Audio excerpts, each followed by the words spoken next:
a speeding bullet. If you only knew the power of the dark side. More powerful than a locomotive. Hulk! Smash! Able to leap tall buildings at a single bound.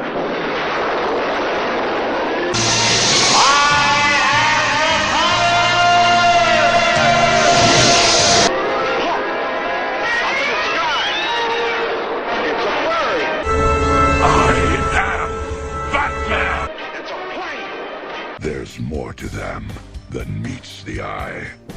It's Superman!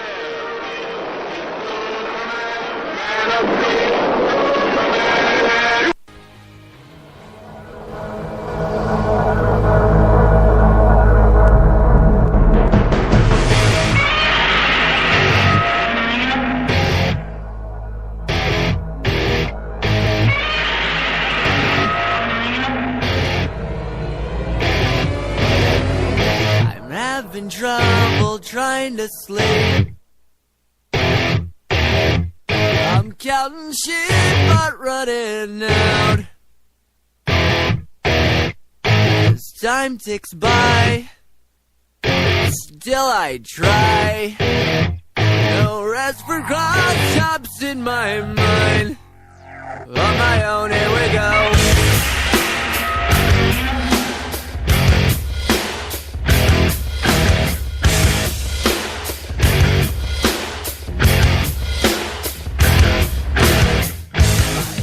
Feel like they're gonna bleed right up and bulging out my skull. My mouth is dry, my face is numb, fucked up and spun out in my room. On my own, here we go.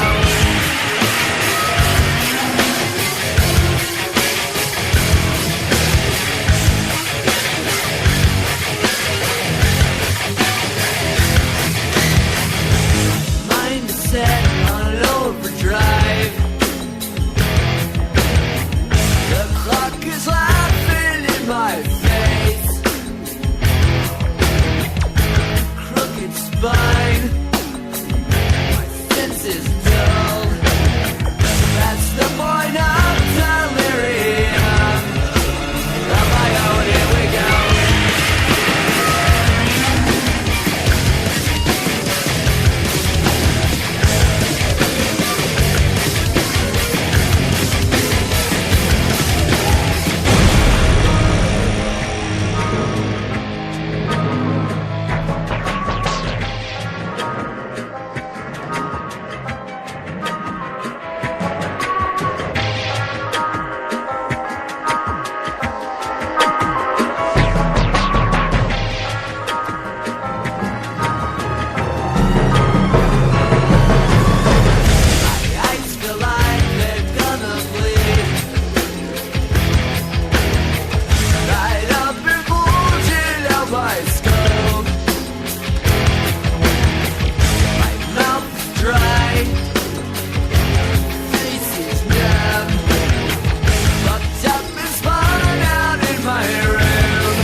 Hey there, boils and ghouls. Welcome to Chuckles Crypt, on Rhode-IslandFreeRadio.org. And we have a full house today. We have a special guest as well. Of course, to my left, we have Mr. Garner. You are calling me the special guest. No, you're not the special guest. You're the special ed. I'm a regular, but I'm special. Yeah, okay, you are special. But straight ahead of me at noon, we have my good old brother Chuck D. Clownins. Yeah. Yeah, he's in the audience. I don't know why I said yes to this. Well, we brought him here to elevate the level of intellectual Discourse. conversation here. and of course, we got Tony Jones. And you can't. elevate things, and you put me in the littlest chair. You can't even say that Chuck D. Clown's at noon and have people realize it anymore because young kids don't know how to read analog clocks. Also, Oh, that is a thing. That really is a thing. Now, I could be doing something boring and pulling up songs of 2018, but really I don't care about the music scene in 2018. It's not really something that I set my radios for.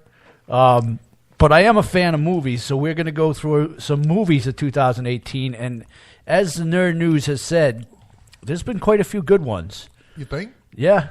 Okay. I don't think there was that many stinkers this year as years past. And they're getting much better with their quality of hero work. yeah, How they and do it. 95% of these movies that I'm going over are superhero movies. So 2018 was the year of the superheroes Okay, again. now I feel better. So Because a lot of the other categories of film has been a lot of crap. yeah. So- And I mean, it's amazing to think that superheroes are really floating the movie industry now. I know we talk about it on the show quite a bit, but 20 years ago, that would have gotten your ass kicked in the hallway as a kid and your books thrown out of your hand. Now it's floating a whole industry. Yeah, now you got strippers and everything coming out in Wonder Woman outfits to appease the nerds. Yep. Yeah. I'm a nerd. No, you're not. Enjoy it while it lasts, though, because there is going to be a backlash. I don't And think there- for a and there is- while. Really? I don't think for a long time there's going to be a backlash. Because of the quality? Well, it's quality. Disney has their hands in the superhero business for the next 10 to 15 years. And I'll get to it in a little bit, but I think DC's engine is starting to pick up. Well, considering they started bass backwards. Yeah, I think, well, we'll talk about this later on the show, but I think they are starting to get the, we need to pick up and compete with Marvel because we're not doing so. But let's start off with one of my favorite movies of the year, Black Panther. If you guys didn't see this, they go back to the village inside of Africa there, and it's kind of a, I'm going to spoil things for people. It's a futuristic, kind of like primitive village feel to it.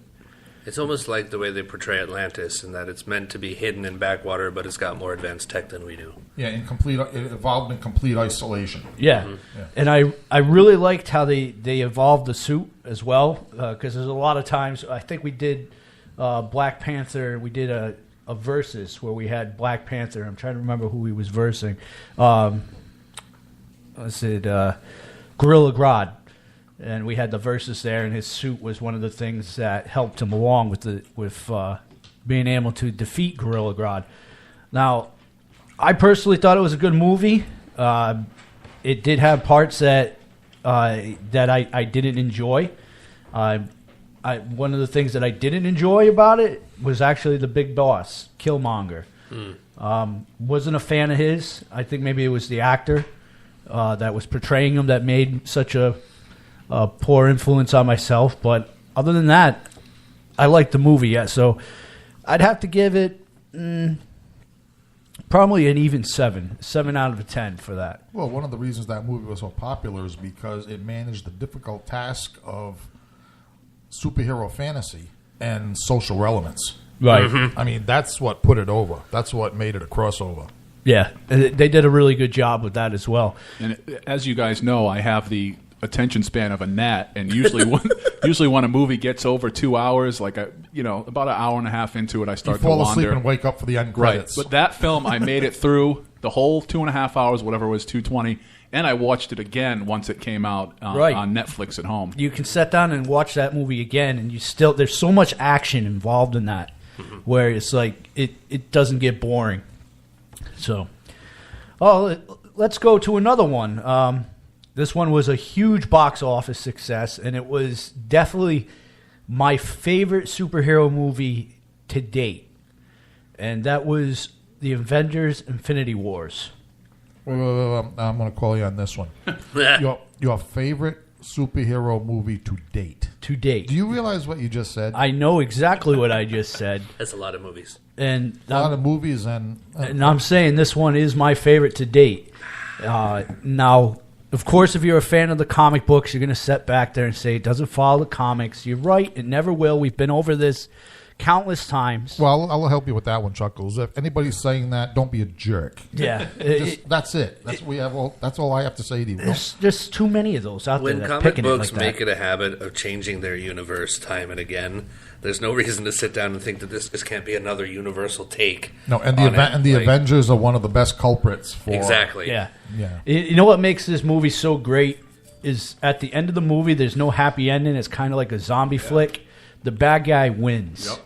And not only does the bad guy win, but the bad guy takes out characters that people really care about. And Strong characters. That's been one of my selling points to it. I thought a rather brave move in a world of overtly politically correct bullshit to see somebody take people that you've actually come to love, like Groot or what have you, and just say, poof, you're a puff of smoke now, forget about it. Yeah, And that's been. I don't know about you guys, but at the end, I was sitting there waiting for, all right, one of these guys is going to come back to life, and nobody comes back to Right, life. exactly. The credits roll. Yeah. Yeah. Because that's the way Hollywood would do it now, is Yeah. typically. well, that's comic book tradition too. yes. Is that nobody's ever. Well, I won't say nobody, but very few people are ever permanently dead. Right, but in the traditional comic universe. But on the other hand, Marvel over their history, more than DC, was known to do that. Yeah. Yes. I mean, like people did die and they were gone forever. One of the biggest kill-offs is when they killed off Wolverine. Yeah. Right. That was a big shocker. I don't know if they kept him dead forever, but that was Well, one of the. they do have a habit of having somebody float around in a block of ice for whatever amount of time and come back again. It was in a superhero comic, not a superhero, but Gwen Stacy is still, I think, dead. the person that I think of, and this was before my day. I only read it in the Spider-Man comic. Yep. And it still lasts. I mean, I think that really shook up the Marvel universe, the comic book reading public, when Spider-Man's girlfriend dies, and There's no magical recovery. There's no magical recovery. It's not a twist ending. It's not a cheat. Just gone. Yeah, I think that's the first major death of a character in comics that really impacted everybody. She must have not been selling enough action figures. Yeah. It's quite the possibility. Nobody's buying any of these killers. Actually, if I remember right, reading an article from Stan, it was meant to be MJ as part of the writing process, but for some reason they didn't work her into the comics early enough. So he didn't feel it would have enough dramatic impact. Right, so they went with Gwen, and then they finally got to the point where they're like, we need to put her in here. This is what it's supposed to be. And so they killed Gwen off. Well- Because they couldn't figure out what other way thing to do with her. Well, that makes perfect sense because at that point, Mary Jane wasn't Peter Parker's girlfriend. Exactly. I mean, she was a friend, and it was one of those flirt things, and nobody's... Yeah, so I mean, the only real girlfriend that was there to kill was Gwen Stacy. Right. Yeah. But rather than have her move to Utah or something, they just said, fuck it, kill the bitch. Right, have her move to Utah temporarily, have Mary Jane become his girlfriend, die. Right. And then that would be typical DC. Right, exactly. Exactly. Yeah. No, the Avengers movie, like I said, one of my favorites. The amount of superheroes in there was cool. One downside for myself, and I know there's a lot of people out there saying there's a reasoning behind this. The Hulk never transformed. Yeah. The whole movie, they kept him Bruce Banner. Okay. So that was the one thing because I'm a huge Hulk fan, that I was like, oh, come on, man. You just come off Ragnarok where the Hulk's basically God and beating the crap out of everything. And you're waiting for him because he's at the beginning of the Avengers Infinity Wars. You're waiting for him to be a big part of it. And he's not. And he's not. So what this is like a multi-movie build-up. I think so. I mean, it's all you can hope as a major Hulk fan is that the build-up and the payoff is worth it. Yeah. Well, it was... what were they doing with him? That mental breakdown stuff. Like, this is the first thing that ever beat me. So now I'm just going to sink into myself and forget about it. Which, out of the Marvel Universe, Thanos would be one of few that would be able to beat the Hulk. And beat him fairly, too. So, in that case, I do enjoy, if you ever have read out there is a Thanos versus Hulk comic book. It is very enjoyable. Talking about enjoyable, before I get too far on, we got some music with us. We started off things with Green Day's Brain Stew, and love that version with Godzilla. Now we're going to go down. This is rare. I was in a Def Leppard mood. So we're throwing some Def Leppard Animal here on Chuckles Crypt, Rhode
That was Def Leppard's Animal here on Chuckles Crypt, Rhode That song you might hear on the radio station here and there. This might be a first. A Yeah. song that you might hear on commercial radio on the Chuckles. Now that we played Crypt. it here, they're going to stop.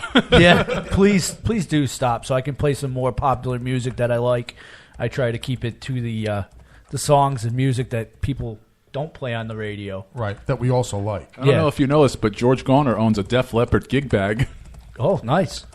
Yeah, I've had that thing. One of my close friends from back several years ago talked me into buying one of those VIP packages with him to go see Def Leppard. And for $300, I got a second row seat, that gig bag, and a Skimpy buffet. SkimpyBuffet.com. But I'll tell you, and I got to admit, I never liked Def Leppard on the radio. I always thought their sound was too thin to be real good hard rock or metal. But in person, Yeah, they're good. They're good. I mean, Yeah. I Oh, give they put credit on where it's due. a hell of a show. And the music is heavier. Mm-hmm. And the music is heavier, and they've been practicing. Yeah, yeah. Because their instrument, their musicianship has improved too from That's those good days to on the know. radio. But the gig bag itself, that Def Leppard gig bag, it's still hanging in. How many years have I been hauling that thing around to shows? Yeah. That thing was worth its $300 ticket price itself. So it was no Fallout 76 bag that was made out of cheap. No, We won't get to the nerds about that. There's another show for that. We're talking about movies, and we started off with the Black Panther, and we went into the Avengers.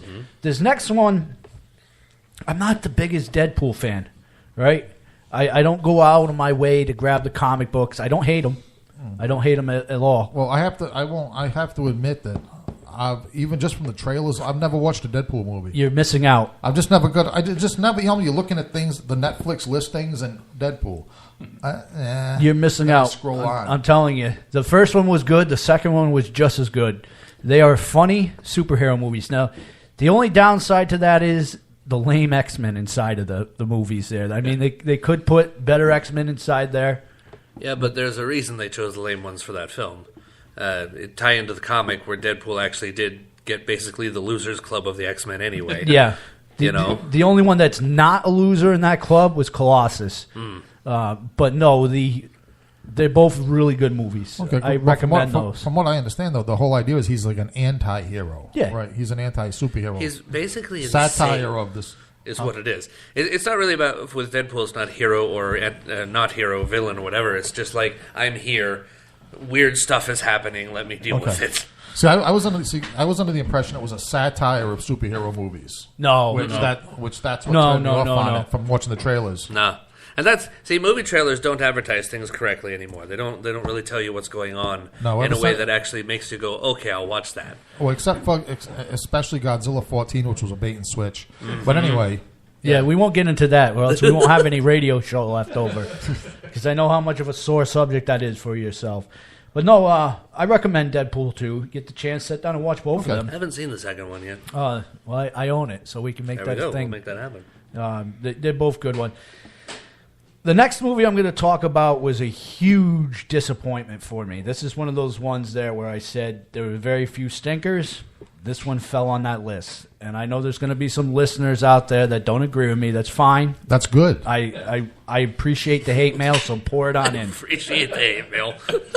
And that was we live for hate mail. That was Ant-Man and Wasp. Oh, yeah. Haven't seen that either, but I've heard a lot of crap about it. It was boring. As Beavis and Butthead would say, diarrhea, cha-cha-cha. Yes. Which the sad thing is the first one was good. So you were expecting the second one to be just as good. Okay. But it fell into the original Captain America movie, where I know people are going to step back and say, how dare you call the original Captain America movie boring? But it was. And Ant-Man and Wasp, boring. It First just- X-Men movie was boring too. Yeah. I hate to bring the news. I'm sorry. Sometimes certain movies that come out, they're just not good. And that one was. It got to the point where, okay, I'm gonna. I can our lawyers handle this? Everything. Excuse me. I'll take care of it for you. Everything you will hear from this point on Yeah. this show, and everything you have heard, is for entertainment purposes only. Ever, forever. Ever. Right. So it's entertainment purposes only that I watch Showbox. All right. Let's just put it down as that. I am a cheap, evil clown. And my buddy goes, Ant-Man and Wasp is up on Showbox. Now, I had missed seeing this in the theater somehow. I don't know how I did, but I did. So I said, all right, let's watch it. The damn Showbox had skipped and froze so much. It got to the end of the movie, and my buddy's like, you got to watch this for the end of the movie. To the point where he's like, well, we can watch it again to get to the end of the movie. I'm like, no. No. But you realize it's possible that what you thought was a boring movie was only because the movie froze and you've been watching the same scene for 2 hours. No, not that. I'm stupid, but I would catch myself on that one there. No, definitely not that stupid. No, it wasn't a great movie. I'm sure they could have done better, but they just didn't. And they introduced Wasp, which I've always said that Ant-Man and Wasp should have been in the beginning of the Avengers, the original Ant-Man, of course, and Wasp should have been there because they're a big-time part of the Avengers, but they were not. But that's again, that's Take common liberties changes. with Yeah. film and whatever. Well, the best way to make a superhero movie boring is to try to make it too important or too meaningful. Or is that what happened? You know what I mean? Like too much significance, and it just tell very the much story. like you were saying with the X-Men original or whatever, where they made it serious. This is their serious superhero film, and it's very straight line and bleak and whatever, and it doesn't work. Right. It wasn't serious. It was just dry. I mean, the supervillain you really didn't care about. That's big right there. And the whole plot, you just stood back and said, "This is really boring. I don't care." Right, that's bad. Well, like good clue, like you just said, is if the villain is boring, if you don't care about the villain, then that's pretty much thumbs down right there. And I know the Marvel Universe has a very large universe of supervillains that they could have picked, and it's just And who was it in this? it's so boring. I don't even remember the lady's name. All right, that's all that needs. That's all that needs to be said. You don't remember the villain in a It's not that important to look up, Chuck. Trust me. And when you think of the boringness of that and the boringness of the first Captain America, you and I are huge history fans, or history buffs. So we have a tolerance for stuff that it's boring, and it's boring us. So imagine just your typical viewer with no attention span. They're sleeping. They're sleeping in the aisles. Like I say, the winner for that one with me is the first X-Men movie. I have yet to watch the whole movie. I've tried a few times, but I cannot. My eyes close. To illustrate your point, you look this up on IMDb, and it says, this new dynamic duo finds itself in an epic battle against, quote, a powerful new enemy. They won't even tell you who it is. It's that doll. it's that doll. It's the Brooklyn brawler of superhero characters. Someone's going to flip out. I know that because it's a female supervillain. They're going to say that we're feminists or something like that. But no. A boring villain is a boring villain. Yeah, it's But Dude, I don't Trick, think Channy. I don't think we want to call a female supervillain dry, though. maybe she was. Well, I think that's the word we should probably avoid for to keep Tony out of trouble. I need the hate mail. I need some sort of criticism coming on. Something to read. Sounds like that Def Leppard concert again. Yeah, all over again. Let's go down to some more music here, and then we'll talk about some other movies. Let's go down to Motley Crue. This is one of my favorite songs on them. Oh, nice. Helter Skelter, here on Chuckles Crypt, Rhode Island Free Radio.org.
Yeah, Helter Skelter by Motley Crue.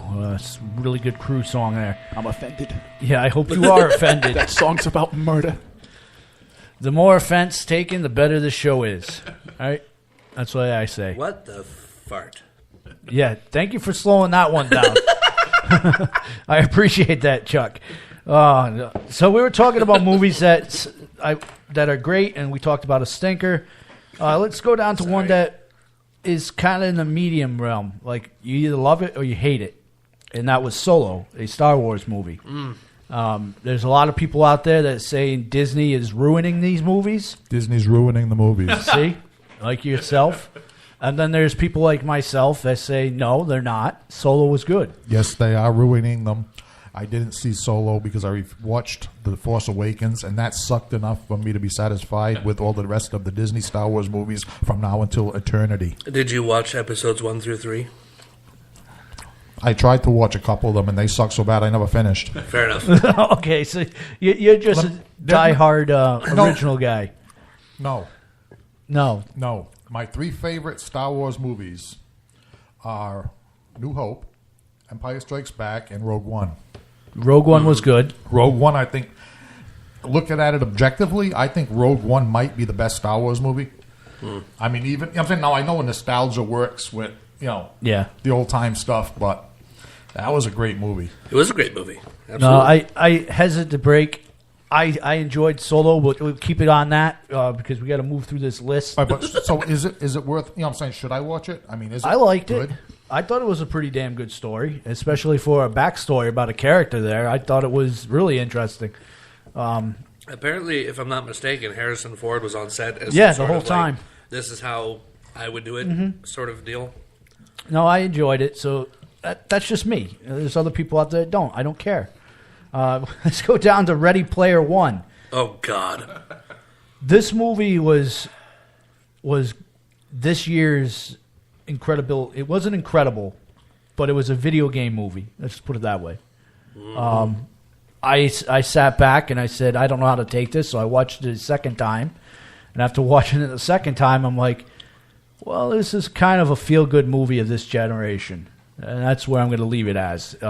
Nothing bad, nothing good said about it. It's just... It got so much hype from so many people. People were like, oh my God, this is the greatest thing ever. So I went and saw it. And I'm like, just me, I guess, whatever. They tried too hard. Like, I understand it's supposed to have a lot of references and whatever else in it because it's a video game film. But it's like they were deliberately smacking the memes over your head so violently that I'm like, I don't care anymore. I'm done with it. And I was about 15 minutes into the film. Yeah, so basically, it's one of those movies that when the millennials are like drinking through a straw because their teeth are gone, this is one of the movies they're going to say, I remember back in the day. This is their Goonies. Or Ferris Bueller. Don't do that. That's an insult to Goonies. I'm not insulting Goonies. Goonies was our feel-good movie, and it was a good movie for us. I think a better example might be Ferris Bueller's Day Off. That I'd agree with. Because I know when I was a kid, I watched that movie, and it was just on. I just watched it. And it's like, okay, then it's over. It was a thing with a few quotable moments, but then it was that's done. it. It was just like one of those mediocre things. But I don't think, and the only reason I say that in regards to Goonies, I don't think anyone's going to touch on this as something that they could connect to. And like, this is me and my friends going out having adventures. This is what it was like to be this age. All that kind of crap. You do that with Goonies. I don't see anyone's going to do that with Player One. I do, because the generation does not get off their ass to go do an adventure. And they do set back on the VRs, and they are setting back on the video games. Yep, this is the day when I discovered a new pimple on my ass in Mama's basement. Yep, that's what I'm saying. It's definitely, that's why I say it relates to the younger generation that's growing up. I didn't think it was a bad movie. I didn't think it was a great movie. Do I own it? No.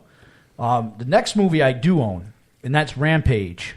Now, how can you take a video game movie and make it into something that is enjoyable? Well, they did it. You put in The Rock. Yeah, and The Rock was pretty cool in this. And I don't know how you'll take it, because it is a CG monster movie. These monsters are CGI'd, but I think they did a really decent job of it. I mean, there are good examples of CGI monsters. I mean, you have to. If you got a monster that's like 80 feet tall destroying a city, it's hard to do that without CGI these days and make it look decent. Yeah, I enjoyed it. Well worth watching it. So if you guys got the time, do it. This next movie that I'm going down to, I'm going to spend a little time on because I thought it was incredible, and that was Meg. People out there already are sitting back saying this clown doesn't know what he's talking about. They've been saying that since you started the show. Yeah, but that's all right. I won't say that because I haven't seen it. Oh, I'm all right. You're going to tell me that I made the mistake of just saying, okay, it's another CGI Sharknado thing. It's definitely another CGI shark thing, but it's a CGI shark thing done that was fun. Okay. And it's got its moments in there where you really can't predict what's going to go on, and they get you with it. It's no Jaws. Let's put it that way. But what is? But nothing's going to touch Jaws. It's just an enjoyable movie. Did you think that Meg fell into one of those things that really needs to be seen in the actual theater on the big screen to have more of an effect than just watching it at home? Yeah, you definitely got to watch that on the big screen or on the IMAX to get the feel for it. Or what would be cool for it is if they do like they do with Jaws. They played it on the open water as you're sitting on a raft inside the ocean there. They do that down in Narragansett and Musqueamicut. Yeah, they have fun. Open water where they put Jaws on and you're sitting in at nighttime, which, by the way, nighttime is when the sharks feed, and you're sitting on these floaties watching the movies. As you're talking, I'm thinking this might be taking realism. Yeah. I mean, there's been great white and other predatory shark sightings off New England waters lately. Yeah. Got to go somewhere. So hey, I guess it's what would you say? Truth being just as gory as fiction. Yeah. I think there might be a couple warm spots if you're swimming through that water while that movie's on. Everything that bumps you and touches you, you're going to be jumping out of your skin. I do that when I'm just in the regular water, too. I mean, you're going to think it's a shark. We're going to go down and do some music. We're going to do... let's skip over garbage, and we'll go down to Alice Cooper's Disco Bloody Bath Boogie Fever here on Chuckles Crypt, Rhode Island Free Radio.org.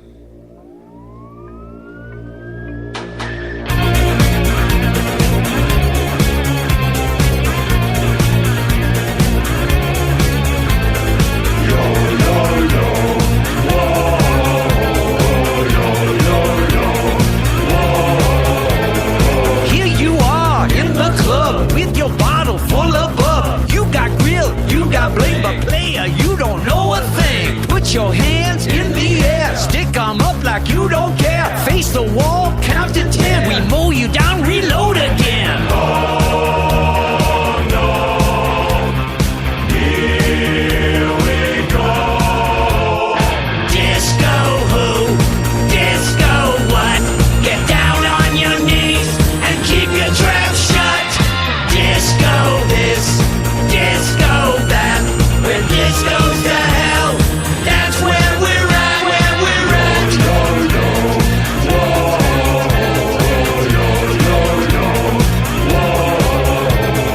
Disco bloodbath boogie fever. Disco bloodbath boogie fever.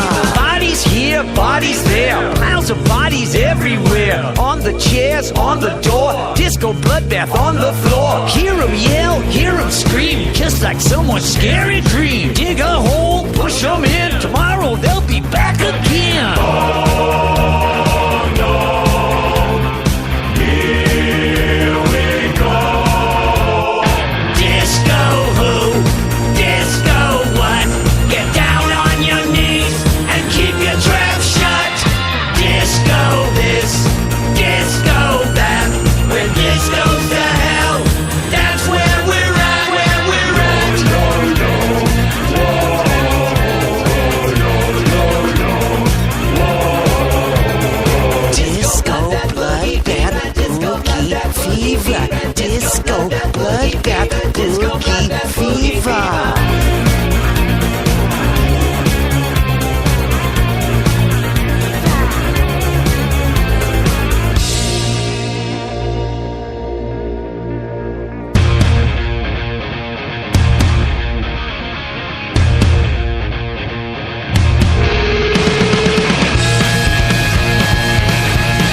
Welcome back to Chuckles Crypt, and that is my all. If you have just tuned in to Chuckles Crypt, Alice Cooper is my all-time favorite musician. What? So that's not a shocker. Just like I was saying earlier, that my all-time favorite superhero movie was The Avengers, Which is a Infinity Wars. shocker.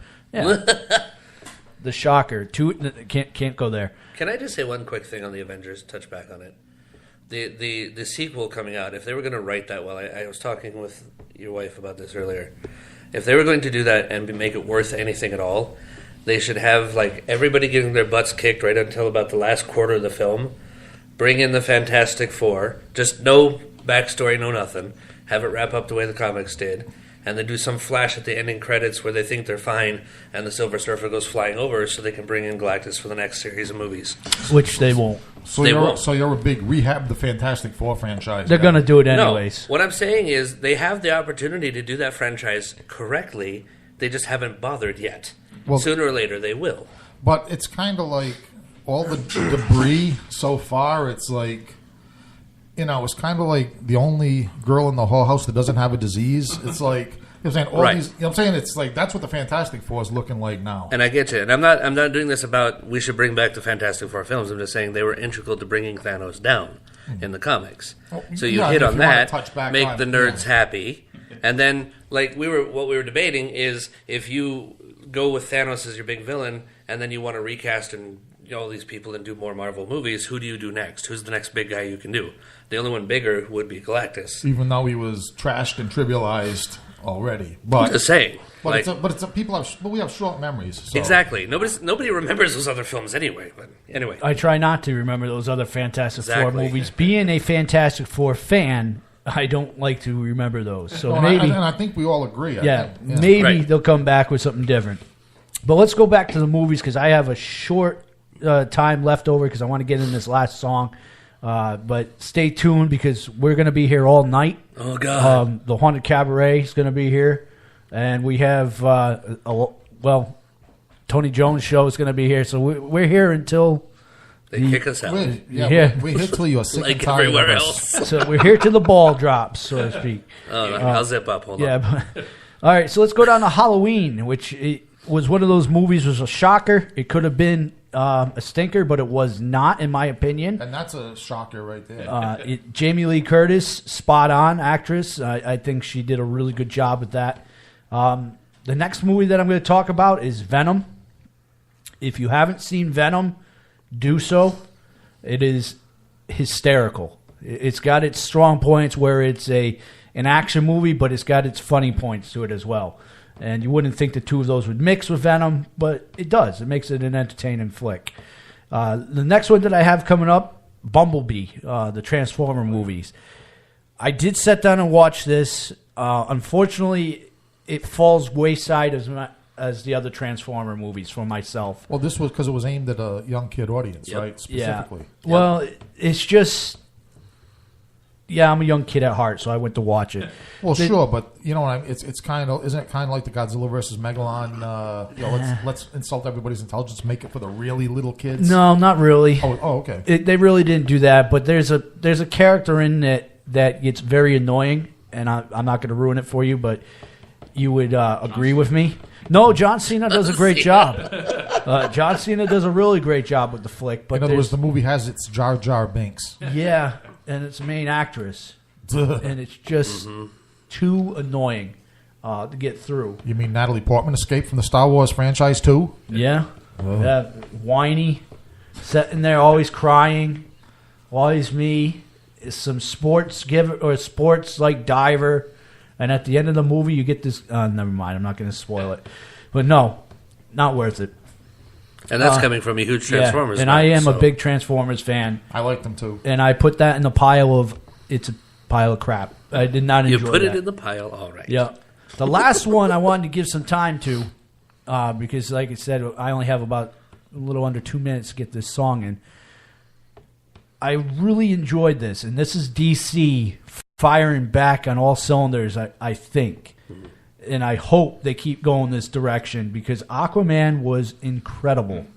I think it was better than Wonder Woman. I know Wonder Woman was a good flick. But out of all the DC movies there, if they had started off like they did with this movie, they would easily be in competition with Marvel. Right, if they had started off from the beginning, like with Aquaman, Wonder Woman, and individual movies. Yeah, right. But the way Marvel did it. It's just the way that they directed this movie, the colors, the story.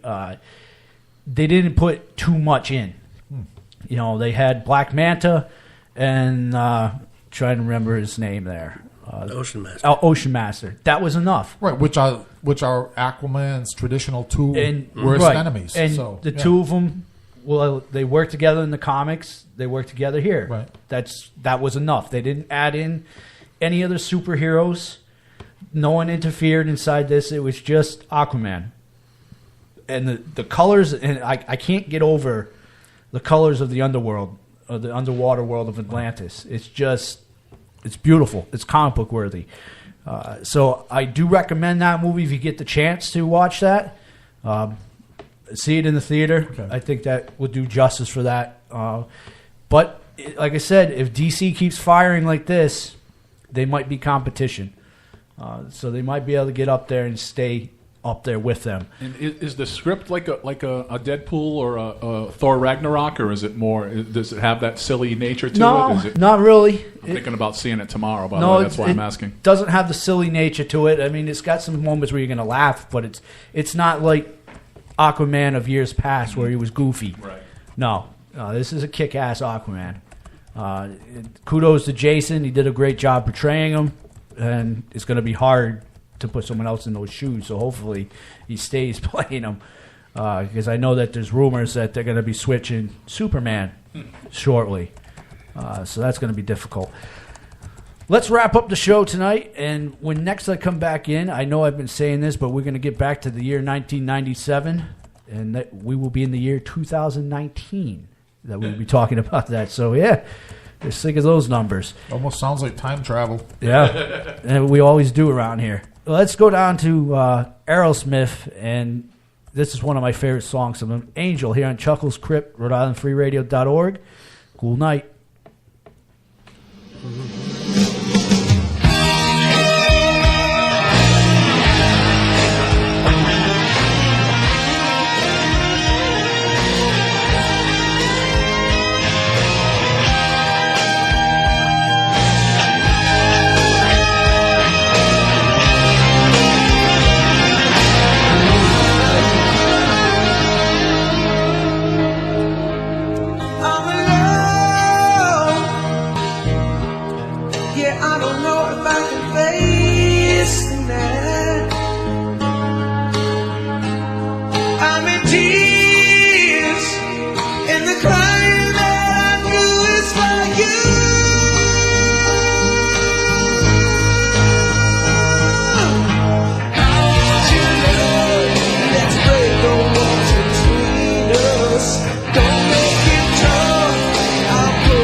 Suffer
Listen to the sound of footsteps in the dark, to voices that may not be quite human, to the sound of screams in the night. The Haunted Cabaret, the home of all things horror, on Rhode-IslandFreeRadio.org, with your host, George Garner. The Haunted Cabaret starts now.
Listen to the sound of footsteps in the dark, to voices that may not be quite human, to the sound of screams in the night.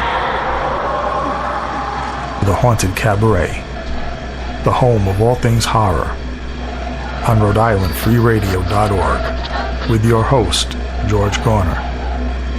The Haunted Cabaret starts now.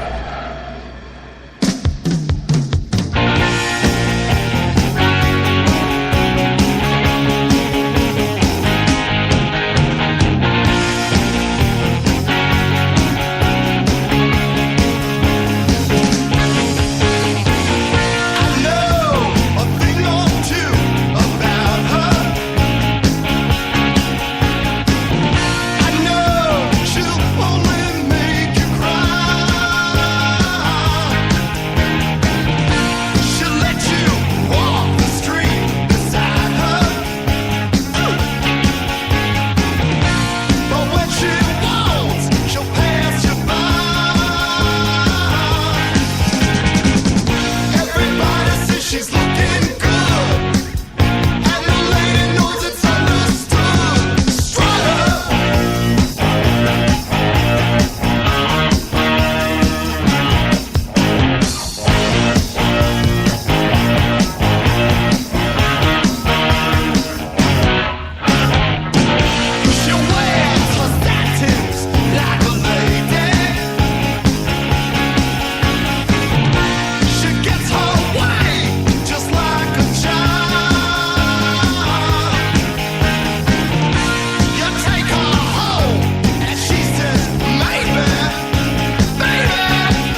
Strutter by Kiss from their original album way back in the early 70s, back before everybody knew how obnoxious they were personally going to act.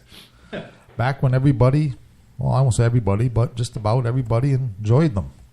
And now look at them. I'd rather not. When you can see the wrinkles and the sags through the Kiss pancake makeup, it really is. Just fills it in like spackle. Now that you said that, I won't ever be able to look at them again without thinking spackle.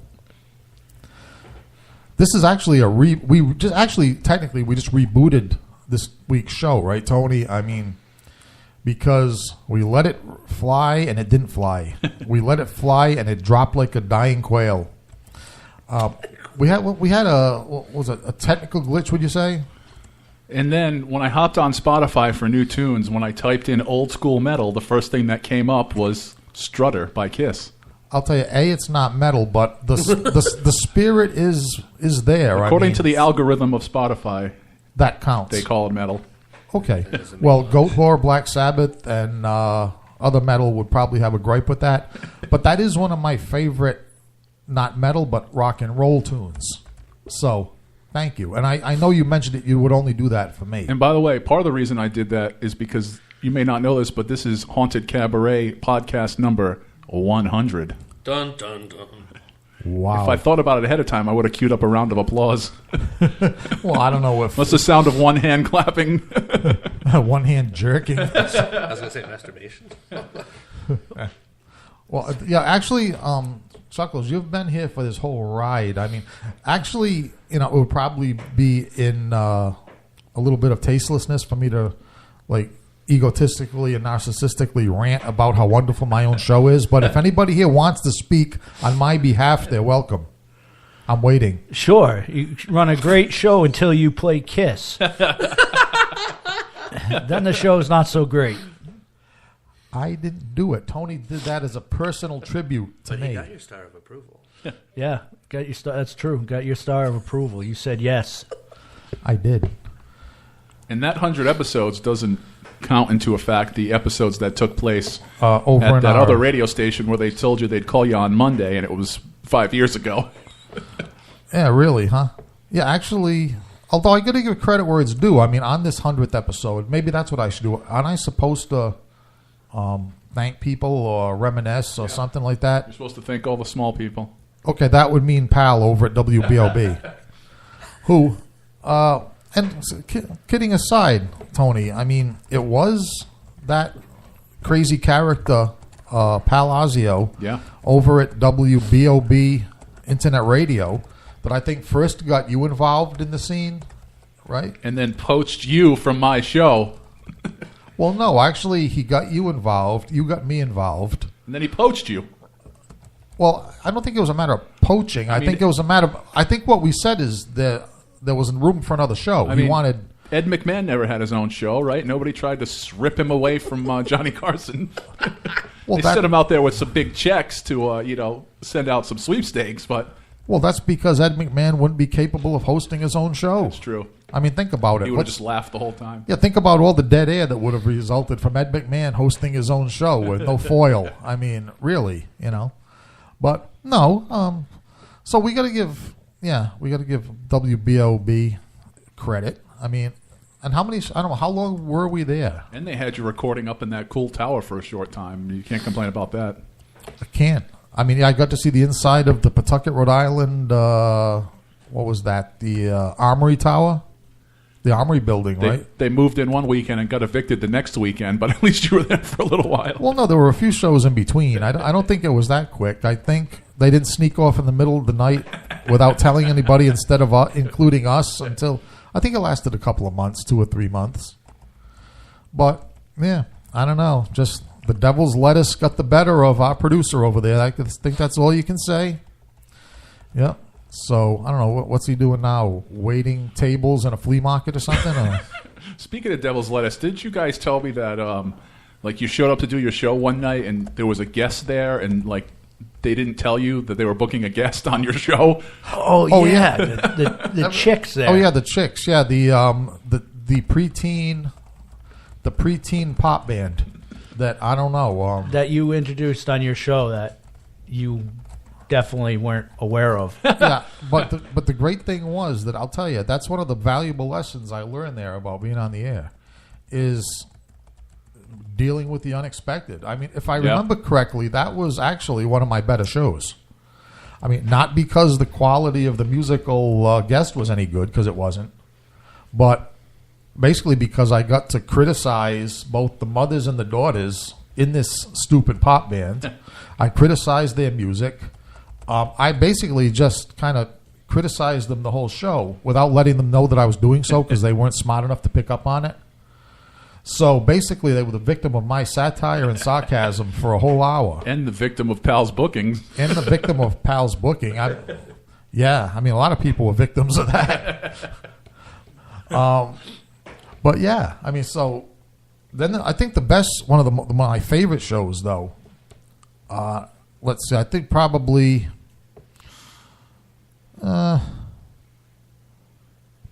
was the Necrophiliac Meat Circus. Oh, yeah. From back, as far as my favorite show that we did on B.O.B. Because that was hilarious. Yeah, those guys are always a good time. They were a good time. Everybody was up for it. I mean, we had one thing Pal did do right, and he was on the cutting edge is, he had the internet radio, but he had the call-in. So we actually got to have call-ins for the Necro Meat Circus, which, and patting myself on the back, those people got asked questions that I don't think they've ever gotten asked before or since. Then as far as my favorite show here on Rhode Island Free Radio, I don't know, we've had a lot of good ones, but it sticks out of my mind probably because Keith Johnson, I'm thinking probably a couple of shows we had with Keith Johnson here. I think Keith Johnson's was an awesome guest. Yeah, he's always fun. Yeah. I mean, and I'm sure our listeners could pick out our long time. And by the way, thank you, because I know we do have some long-time listeners for this show that tune in for every episode live, never mind download the podcast. So thank you very much. I know you all probably have your own favorites. And that probably doesn't even include the significant social commentary shows when I actually jump right into and confront an issue of burning social significance. Like I'm still proud of the show I did on bullying. Talk about addressing a significant current topic. And like I said at the time, I mean, everybody concentrates on these little kids being beaten up at school. I'm proud of the fact that I was the first to address, and probably the last, to address the subject of bullying in Japanese monster movies. I forgot about that. I really did forget about that. Well, then in that case, maybe it's going to be spoken about on this show, too. Oh, no. On the show, you can speak about what you want. Oh, no.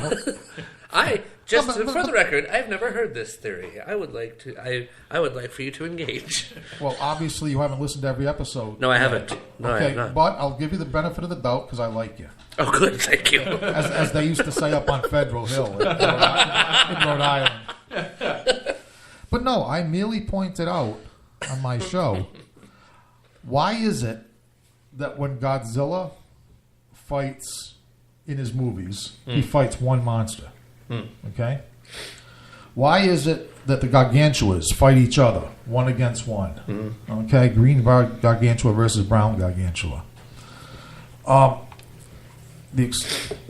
Why is it that Ghidorah, the three-headed monster, always gets ganged up on? Every single movie, he fights a minimum of 2 and sometimes as many as 10 opponents, all at the same time. They're counting heads, not bodies. Yeah, and is that fair? He has 3 heads, he has 2 tails. Oh. And is that now?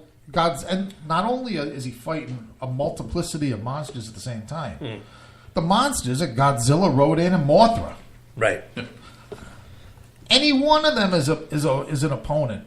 Well, some would argue against Mothra. I'm just saying.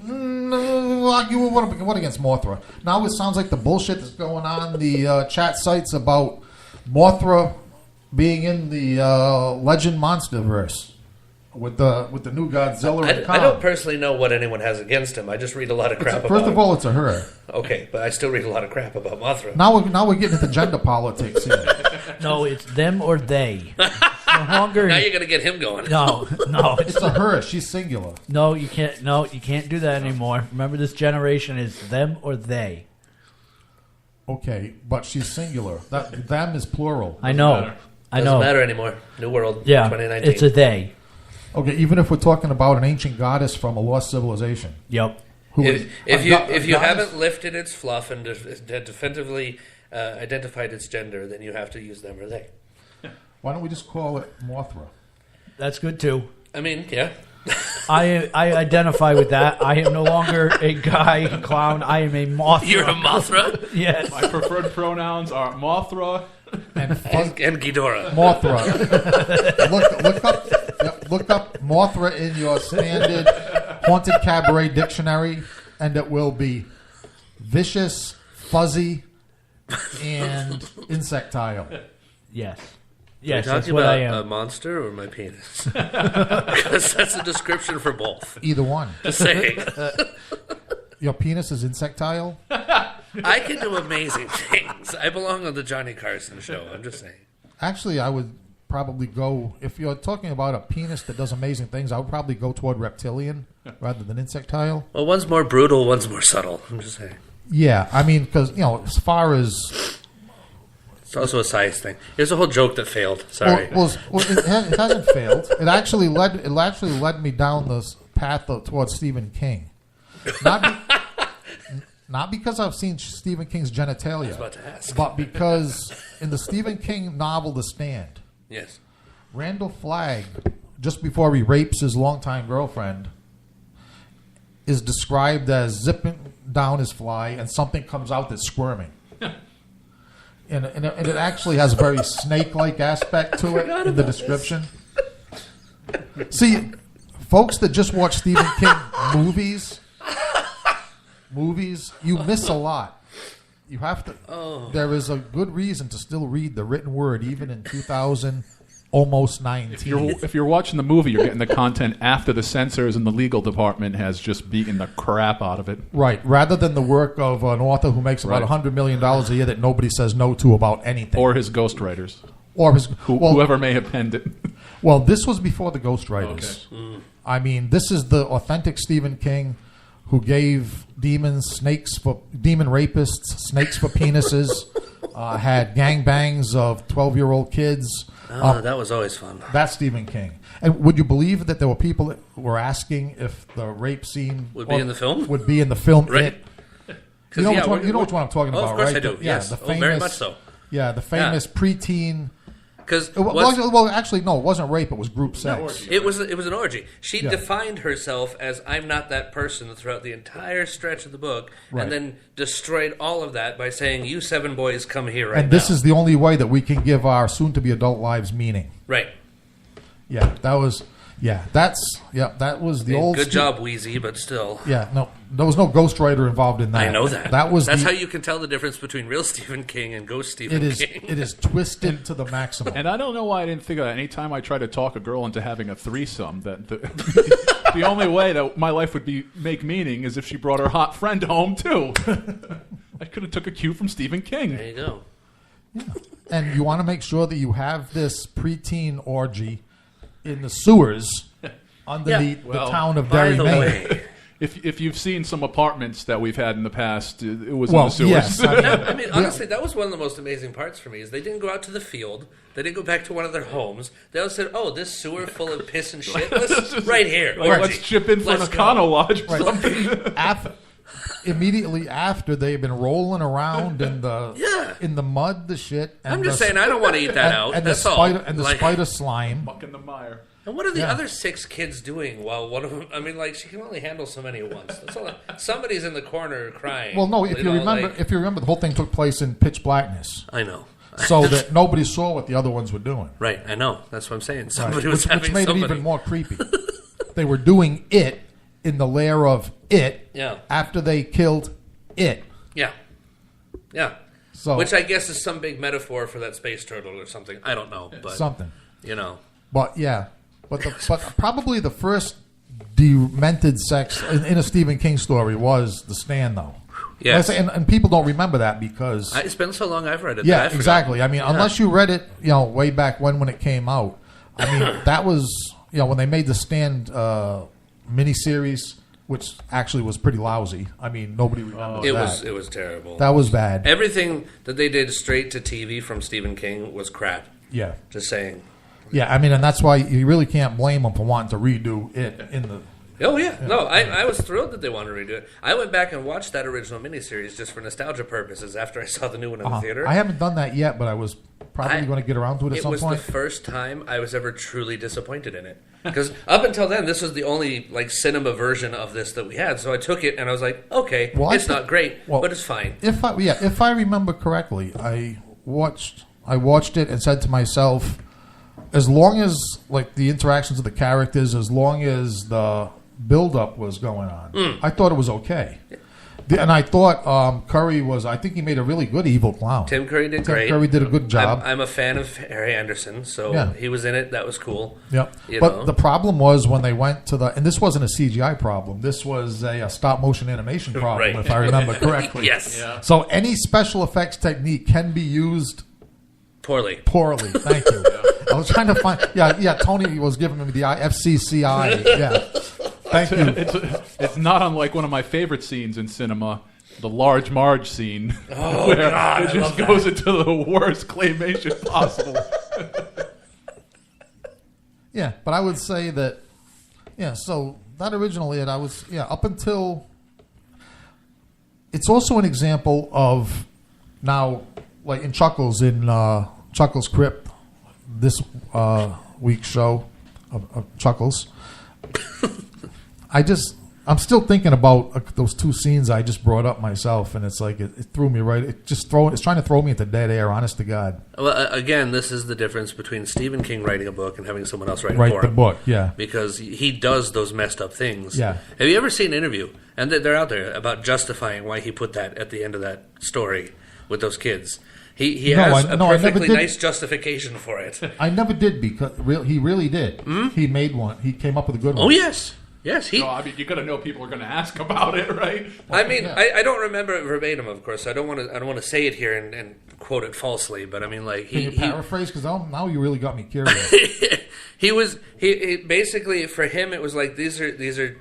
They're not children and they're not adults. They're in that little Twilight world in between. Right. And so this was their transition. Twilight world now at 38. Right? They're transitioning now into adulthood and solidifying their bond with each other as this group of we're definitely going to stay together forever for the rest of our lives no matter what by this act. That's the paraphrase version. Geez. All right, I got that from the book, I'm glad they didn't try that with the Goonies.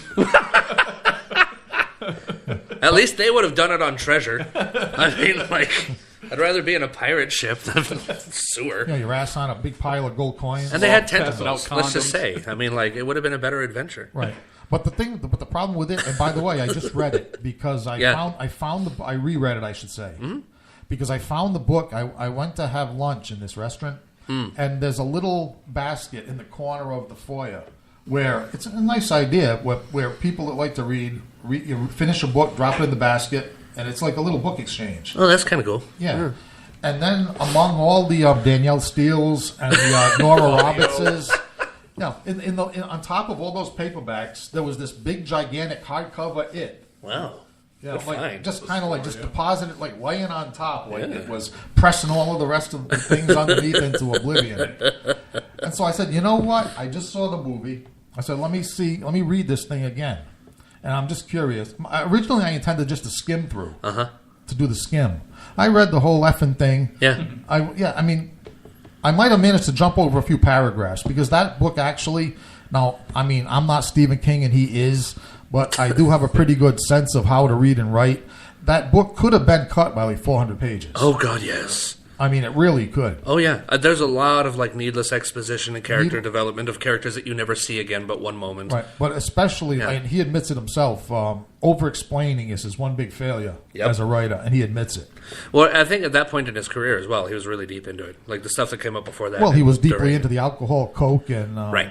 There's that too. So that's when, and the big problem is with Stephen King, and I think like whether it's Tom Clancy or any writer that gets $100 million, contracts, is that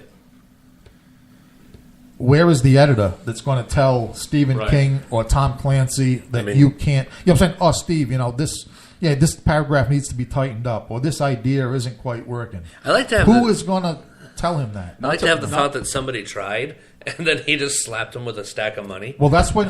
No, I think that's where you see that the editor of one book does not carry over to the editor of the next book. Also true. Not to always bring it back to wrestling, but that's almost like early Andre the Giant when they tell him backstage, you're gonna lose tonight, and he'd say, I'll think about it. Right, exactly. Right, and then think about it and not lose. Yeah, exactly. Right, and then complain about how the critics savaged your latest book or whatever it is because I'm going to look that up for you. That whole thing, that justification he had, it was weird. No, it sounds like I say in the book he tries to justify it. No, I get that. But the problem is that I think it's asked backwards. See, the thing with Stephen King. And actually, I think we've wandered into an actual horror subject this week on the Haunted Cabaret, for which I probably apologize. The thing with Stephen King is, and I'm going to say weird writers and horror writers, but that's my main thing. I won't judge other categories. But I think most of the writers in our genre have certain preoccupations. Sure. Uh-huh. Things that they return to again and again, and they basically just describe and their 3 or 4 basic ideas about the universe over and over. Right. And I think one of Stephen King's is that he places an incredible importance on physical sex as love too. I mean, human relationships. Let's say human relationships involving love, hate, the emotions, but love, physical sex, and spiritual. But he's got a lot of spiritual, right. There's a lot of spiritual and a lot of love and affection, but it's always a huge. He places, to me, physical sex is what you do when you get horny because biology tells you that it wants you to reproduce. We're mammals. Right, there's mammals, a thing you're attracted to, and she wants it. Go for it. Start screwing if you want your species to continue, and we hope that it will. Yeah. Whether you want to attribute that to just biology, secular biology, or a creator of the universe, but somebody wants the species to continue. I think there's a song about that, right? Do it like we do on the Discovery Channel. Yes, Bloodhound Gang. Yeah, I think there's a few songs like that, which we're not going to discuss right now because we're already on a tacky enough subject. It's true. But if you look through Stephen King's work, that's the thing. It's like he uses physical sex in an overly important way to emphasize too much. See, I agree. In it, the reason those kids were so successful when they were 12 years old at fighting the supposedly unkillable thing was they believed in magic. Right, because they were still young enough to have that. And he makes it very clear that it was their lack of adult restrictions that enabled them to do what they did. Which is also, he made clear why the adults in town didn't see it, quote unquote. Right. Now, to me, if you look at growing up, as sex is a part of growing up, the sexual experience is one of the things that, whatever age you are, brings you into that world of knowledge and awareness, secular knowledge and awareness. And if you're Catholic, it happens much earlier. Whether you wanted to or not. We're not talking about pedophilia among priests here. We're talking about male-female. Even Stephen King never got into things as perverted as the Catholics. But that's the problem with it, is that, to me, sexual awakening should put an end exactly to that magic that those kids have underground. And you're touching on exactly why I hated that moment in that book. It was like throwing cold water on the story. Yeah, it destroyed what he had spent the entire 6,000 pages building up to. Right. You know what I mean? Like they are trying to maintain for the want of the conversation. What they did at the end of the new film, where they just did the blood oath, that's something kids at 12 would do. You know, let's be blood brothers. No, let's be spit brothers. Whatever. And that's magic. Right, exactly. That carries. That would accurate. seal their little 7-person circle that's and what make should have that been carry done. forward. But when you throw the adult, like, I am no longer a child, I am now an adult because I just screwed somebody, which is what happens because then you stop playing with your G.I. Joes and all this other stuff and try to focus on sex instead. Right. Your G.I. Joe rifle stops being real. Right. It's just now it's a toy as opposed to it's Commander Jim or and whatever. when they finished doing that activity is when the creature should have come back, hurt or not, and killed them. Right. Because he knew then the magical part of them is gone and he can get them. Right. That's what put an end to my dreams of being an Eagle Scout. First girlfriend, that was my end of my Boy Scout career. But, I mean, we all have that. Yeah. Like, the first time we get some is the time we start looking at our old toys and whatever else and go, maybe not. And then we move on to other things because something has become more important. And that's exactly what this would happen with these kids. You know what I mean? No, all I'm saying, I'm not saying it's forever. We're all look at who I'm talking to here. But what I'm saying is, I had an entire cardboard city built in my spare closet in my room with G.I. Joes fighting alien figures. When I got laid for the first time, I stopped playing with it. Within a week, those things got out of the closet and put in storage. I never said I stopped like forever. Now, I'm watching Chuckles' expression. Look. I'm not saying that just because you get laid, whether you're 11 years old, whether you're 21, right? Just because you have sex for the first time doesn't mean you like discard your childhood treasures. No, of course not. And it doesn't mean that you lose that sense of wonder about the world. Mm-hmm. But your focus shifts. I'm here as living proof. I mean, let's see. Tony Jones will back me up on this. I got married one day, and he knows I did for real because he was the best man. Yeah, right. I saw with my own 2 eyes. I was there too as you were there as helping out. Right? Yep. Chuckles was there. Now, but where was I the day after I got married? Right here in this studio doing the Haunted Cabaret, surrounded by mentally immature friends, guests, junk food, my horror books on the shelf over there. that are gone now. Now, your toys, your Alice in Wonderland toys. Like hell, they go on. They're all over the house. Oh, okay. You never visited my new house. My question is: Are they classified as collectibles where you keep them on the shelf and admire them, or do you still sit down and play with them and have little adventures? See, this is the perfect. Now, every once in a while, like I have my Godzilla action figures. I have my Evil Alice in Wonderland action figures. I have my toy dinosaur action figures that I've had since I was about 5. Now they're on the shelves. They're on the table. They're on the bookcases. Every now and then I'll go in there, look at them, move them around. But I'm not outside in the yard making them fight. Exactly. The dirt. That's my point. And that's exactly the difference. Right. We keep a lot of childhood within us. At least the really cool ones of us. That's what the cool kids do. Right. And by the way, not to get too far off subject, but the people that don't are miserable. Exactly. Right. They wake up with a frown on their face. They go to work. They come home. They have a beer. And they're miserable. And that's one of the things that Stephen King does right in the book, It. Those people are miserable. Exactly. But you could conjecture then, once you get that slap of adulthood, whatever you want to call it, where you get laid for the first time, and now the adult world is real to you, whatever form that takes. Right. It's not the same. Then your childhood world alters forever. The magic is gone, even if the stuff is still there. Right. Now you can rediscover that magic or notice it from time to time, to a certain extent. But that was the whole point of it. Exactly. The King's novel is that the reason the creature was, if you remember, like in the second half of the book, the creature was trying to get those kids back as grown-ups because it was pissed off and it wanted to kill them. But you remember, he also wasn't as powerful because they were adults and they didn't have that same hold on them as they did.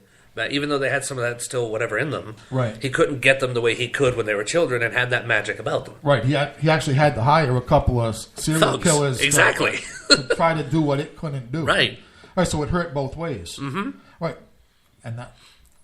But you're right. There's no way to justify. And the sex thing was complete. And I have nothing against sex in horror stories, none whatsoever. Well, but only when it ruins the friggin' plot that's been going on for 600 pages. Exactly. And I might have, other than the age of the people involved, I might have been perfectly okay with it, except for the fact that it completely destroyed everything he had written about and the separation between the magic of youth and the sorrow of adulthood, which is what he was defining in the book. Now, if it had been a case when the grown-ups went back to fight the second time, if they had done it, yes, then that would have whole been different thing. Whole different thing. Because that could have been a unity thing. That could have been like, because go back to the TV series and how half of them wanted to run away after having Chinese food together and they didn't want to be there and the one committed suicide and all that. And if they at that point said, you know what, we're in a hotel room, orgy time, as a way of solidifying them and coming together again the way that, pardon the expression, the way they were as children, then that would have been a whole different conversation. Yeah, because one of the things that happens when you become one of those uncaring, brain dead, go to work every day, unimaginative adults is you also lose that. Exactly. I mean, you know what I'm saying? Like, at that point, sex is a way. It's a relief. It's a stress relief. It's not a stress relief. It's a way to get back to something more important than what you do every day. Exactly. So, and that reminds you, okay, there's better things than this everyday thing. Right. So, yeah. So I just think he shot himself in the dick by doing that at the end of the book. That's all. Yeah. Like, and I think, you know what? And I think if he read it over now, I think he might know. I don't know. I'm not him, but he might say. I would hope that hindsight would hit him and go, I could write that so much better, and just like leave that whole thing out and whatever. Yeah. But I suppose at one point he had to make a justification for it, like Tony says, because people were asking. That's going to come up in conversation. Just about the time that the FBI was investigating his laptop for child pornography. Where did you get your research material, Mr. King? Didn't Pete Townsend pull that? Yeah, there was pornography on his child porn on his and he laptop. said he was doing research. Oh yeah, was that his excuse? Yeah, I didn't know that. I do remember hearing something about that. Yeah, well, some people you really got to wonder about. Henry James, the famous author from back in the 19th century, he wrote one of the most famous horror stories ever, called "The Turn of the Screw." Oh yeah, and and it's about about the same age as King's kids, put through a little younger, through all this horror, and you read that and you really start to wonder. Right. I mean, as a matter, like they, one of his, they gave it to one of his friends from Germany, and to take a read of it, right? And the guy read it, and the reason it's important that the guy's from Germany instead of English or American is because this is a guy coming from another language. Right. I'm saying another perspective. Right. And if Germans turn their nose up at a sex scene, there's something wrong with it. Right.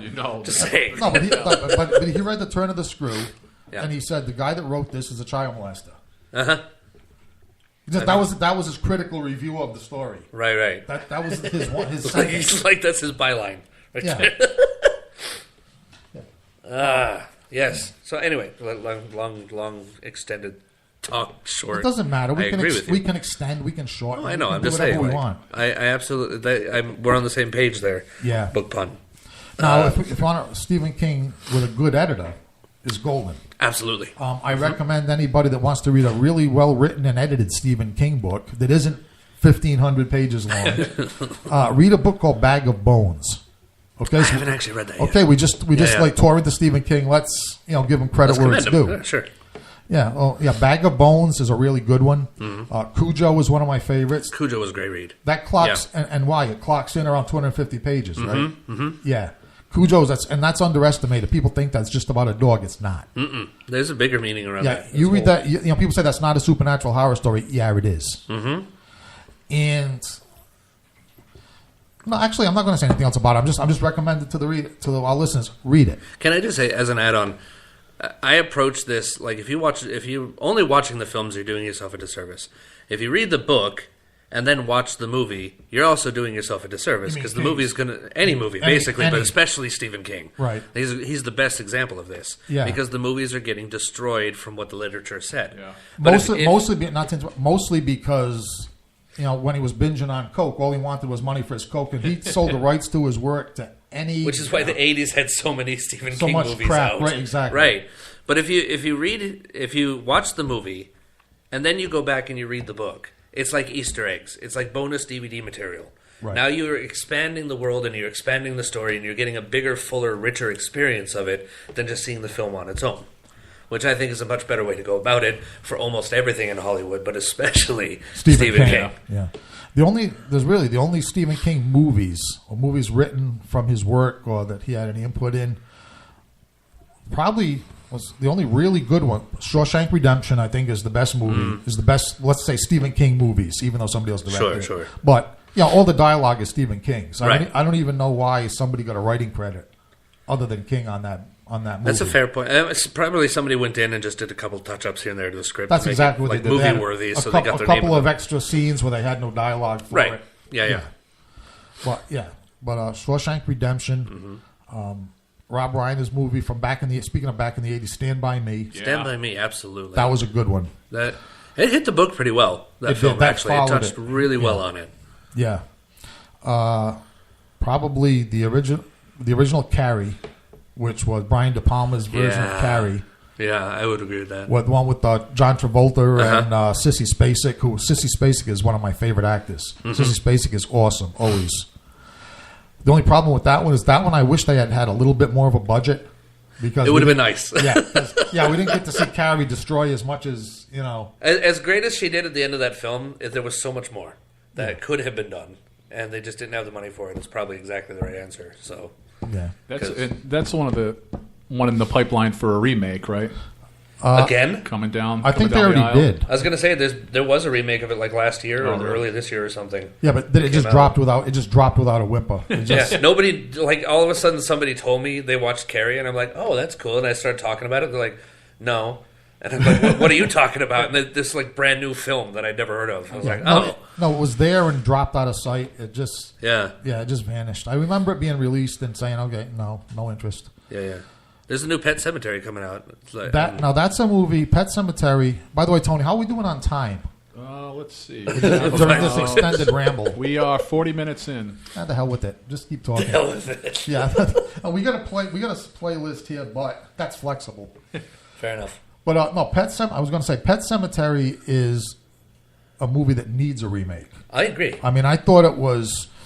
As much as I loved... I'm sorry I interrupted. As much as I love Herman Munster in that film. Well, Herman Munster, Fred Gwynn, right? Yeah, Fred Gwynn. Actually, he was the only good thing in that movie. That's what I'm saying. I mean, by the way, when I say he was only good, he played a terrific part. Mm-hmm. I mean, he was dead spot on. I mean, one of the best red lines in any weird movie I've ever watched is when the fella, what's his name, the main Creed.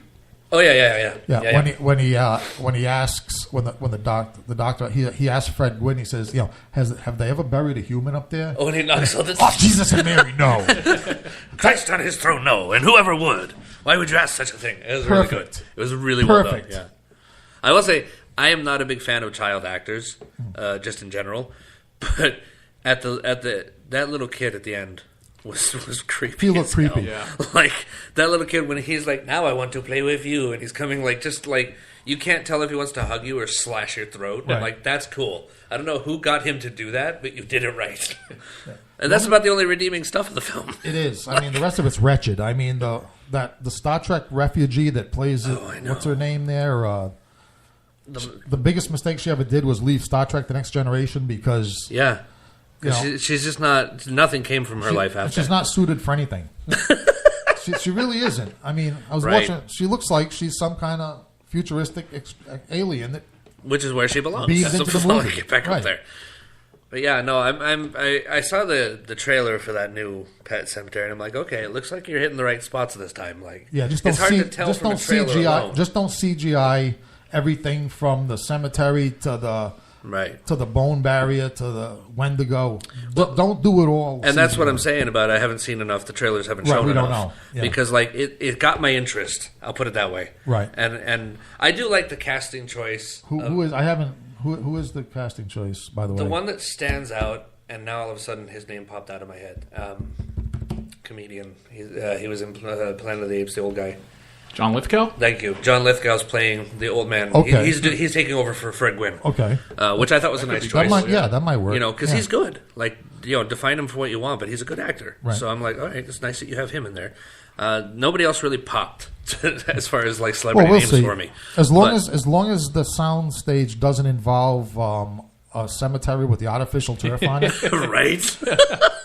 I mean, Let's I mean, film there's- on location, Yeah. boys. Yeah. Let's just. Yep, it's an ancient burying ground that's existed since the days of the Micmac Indians. That's right. But one of the tombstones turns over or leans to the wrong side, and you can see the boards of the soundstage under the AstroTurf. I think the only one worse than that was the cemetery in Beetlejuice. You know, when they go to where one where- Beetlejuice yes. lives, you can like literally see the cardboard cutouts and shit. Which, to their credit, looked like it would have if it was a model, Yeah. and I appreciated that. But when you can see the foam core, Or the core dude holding board the boom mic. underneath of what's supposed to be a real cemetery, like Yeah. come on.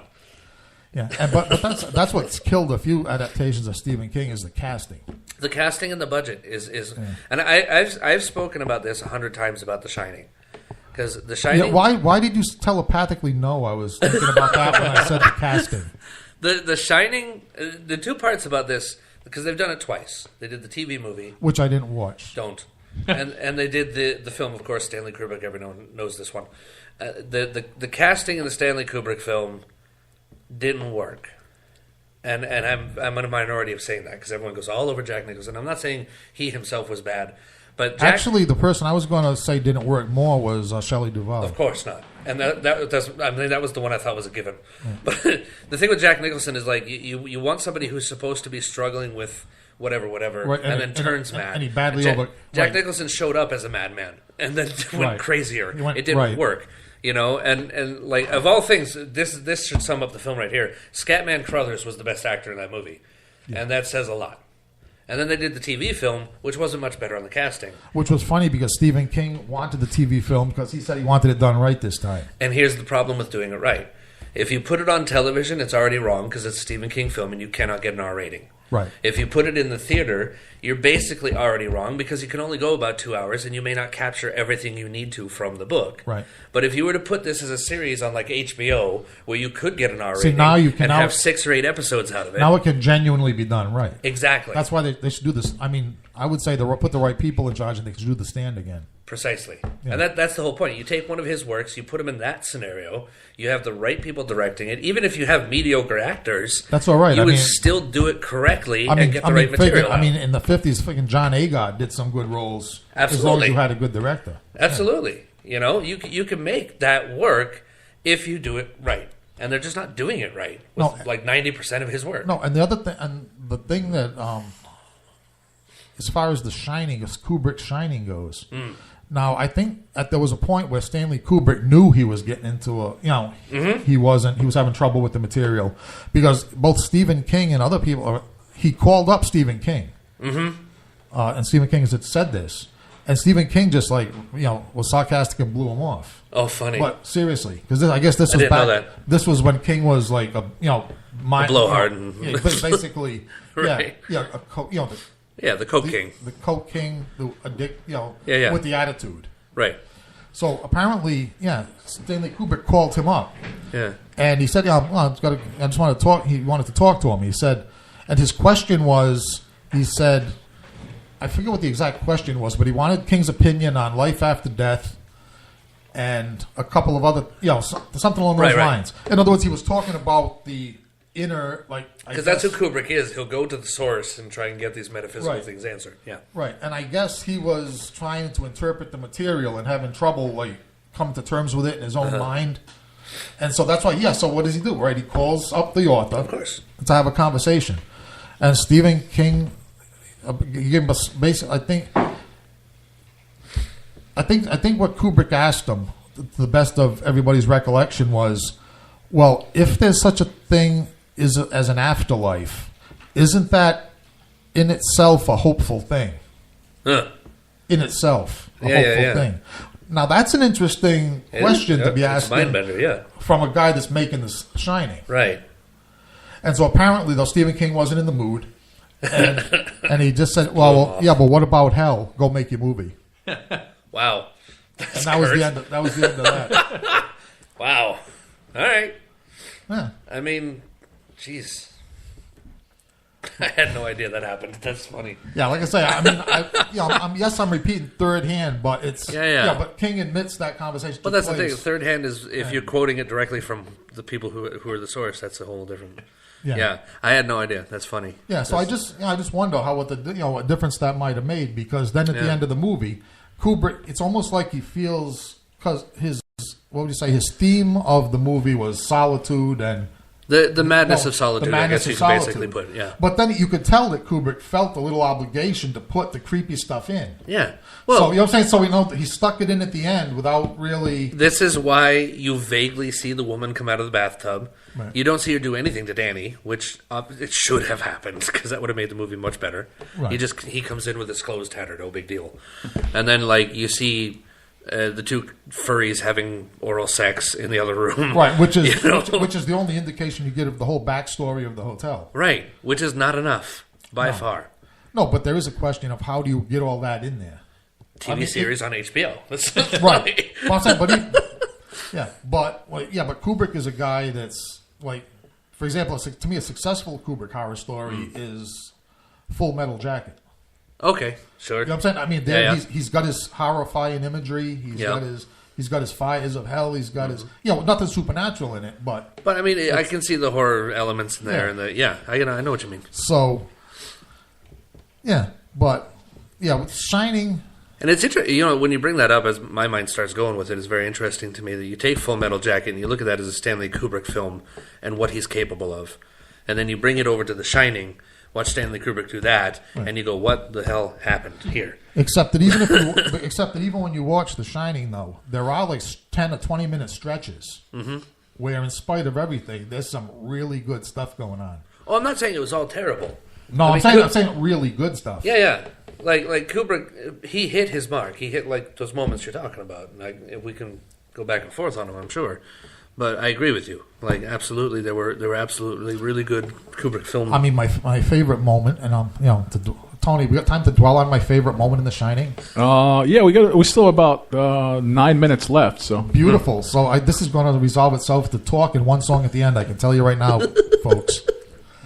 My favorite moment in The Shining, and Kubrick did it perfect, and I give credit to Jack Nicholson and the fellow that played Grady the butler, too. Grady, yeah. I forget that actor's name, but yeah. Yeah.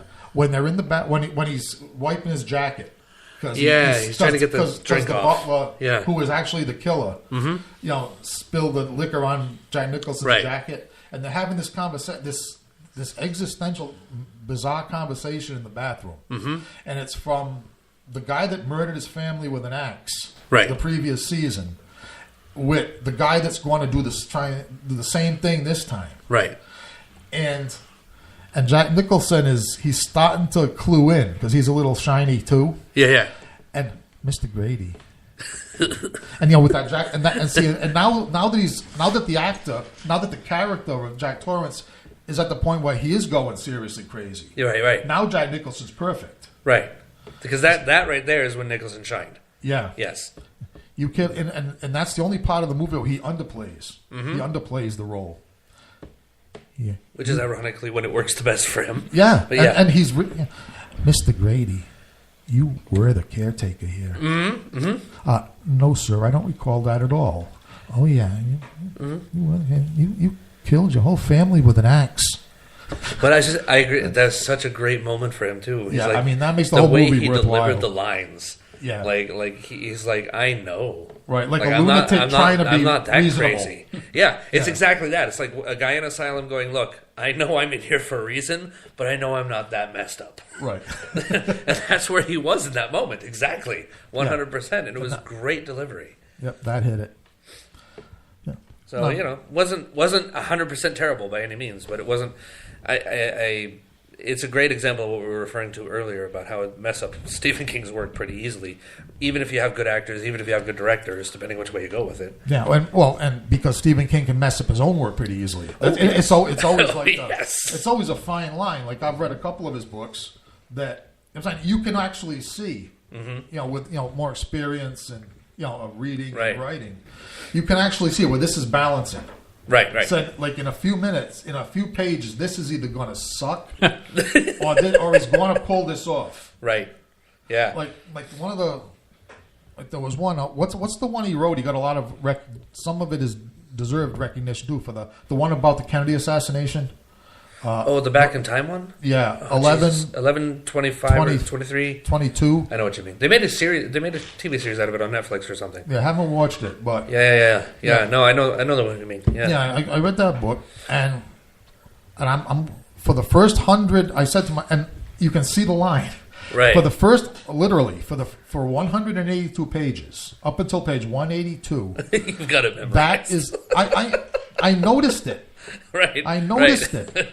Up to page 182, that is the best fantasy / horror / speculative fiction book I've read in decades. Right. Okay? He handles it perfectly. He handles the going back in time perfectly. He handles everything. Yeah. Then he can't hold it together. Then he goes back into the typical Stephen. In other words, like, now what do I do? Right. So then he goes into the alternative universe to Kennedy's assassination. It's going out here. It has to be a nuclear war. Right. Of course, because what else makes sense? Yeah, what else? What else? Yeah, and like race riots lead to nuclear war or some Stephen King idiocy. Right. You know what I'm saying? Like when he's at his most idiotic. So, you know. Yeah. Yeah. I think I can't fathom which book it is to pull out of the memory banks at this moment, but when you're talking about Coke Stephen King, and he has some wonderful examples of exactly this during that time era and the books that he wrote, where you can just get to a certain page and a certain point, and then all of it just goes straight down. Right. It's like it was a very clear definition where he jumped off that cliff. Yeah, he changed medications. As much as I don't agree with the lifestyle, I got to respect any writer that can actually afford cocaine. We went to the author expo point. a few weekends ago. I mean, there's people in there that can afford Diet Coke. Never mind cocaine. No, they can't afford. They can't afford RC Cola. Nasal spray. They can't afford some Smarties Dr. to cut up. Off Dr. Pibb or something. Well, even Stephen King, I think, even with the income he was pulling in during that time, he was such a maniac for the substances that there were times, he said, when he drank Scope. I'm not surprised. I mean, you know, I'm not surprised. You're in an altered state. You don't. There's alcohol in this? Good. Oh yeah. He was blessed with being an alcoholic and a cokehead. I'm not going to say he didn't get a creative writing certificate for it because there was some good, like, interesting, weird stuff. That's the worst thing is that, like, now that he's sober, and you know, credit to him, he's sober. Right. He says, you know, the substance abuse has nothing to do with creative writing. Says, you know, I mean, that's just an excuse that, you know, some writers come up with. They're sensitive people, and they have to keep the world at bay, and so they drink, you know, and all this nonsense. He says, a drunk's a drunk. It has nothing to do with the ability to write. Yeah. The only problem is he hasn't written a book that good since. Which is interesting. It is, because like Stephen King before the substance abuse did okay.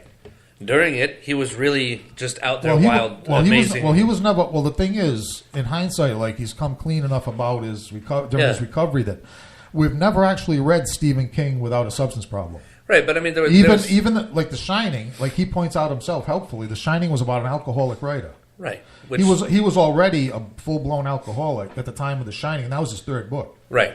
And to say there was a time before the big hit where he was a little less than that. Well, he progressed. Yeah, Of course. He at first he only had alcohol to deal with, right, which is bad enough.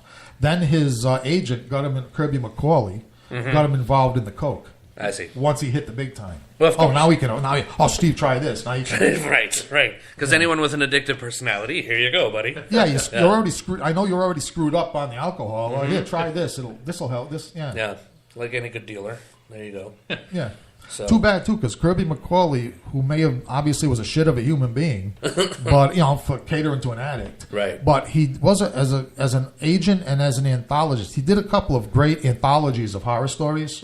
Probably a couple. One is called Frights, which is one of the best original horror anthologies ever.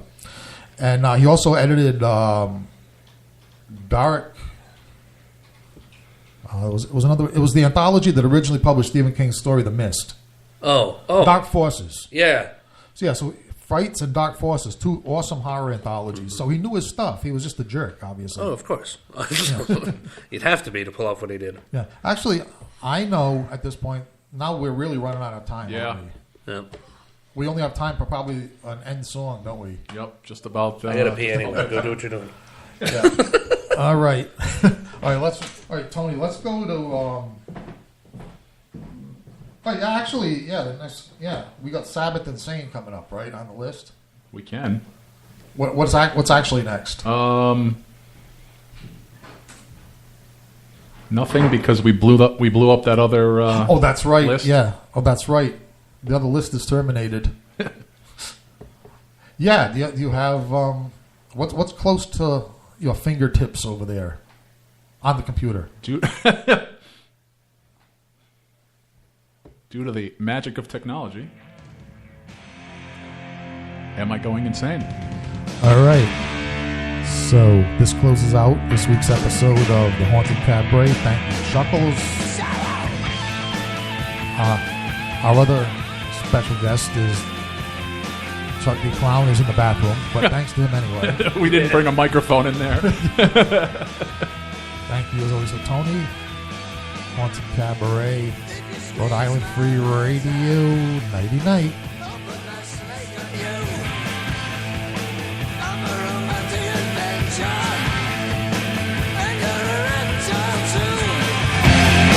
But it don't make no difference.